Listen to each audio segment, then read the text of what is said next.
who else saw this news today? NVIDIA sets record for the biggest market cap loss in a single day.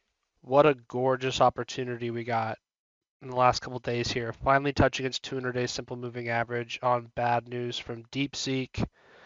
We haven't touched it in quite a while, like 2 years. So personally, I think this is a really good spot to pick some up. If we draw fibs from the high down to this August 5th low, you'll see we came real close to touching the 382, but it looks like we're attempting to bounce off the 50 here. Some would argue we already have bounced. It came up and touched the 618 yesterday. I understand that, but I think we have a little more room to go up into this gap and this 100-day. Another really cool thing about NVIDIA, I'll go ahead and just mark the 200-day right here. Okay. If we come over to the weekly and we throw on the SMAs and we go to the 50, we're sitting right on top of that 50 as well. So two pretty big levels on the daily and weekly here. And look at that.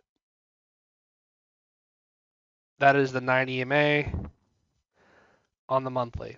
So tons of confluence here.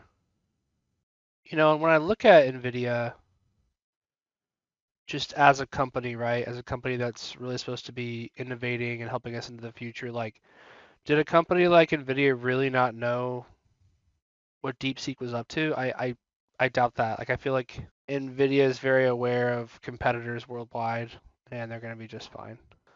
I mean, just this trend line I just drew, like, we're not going to ignore that, right?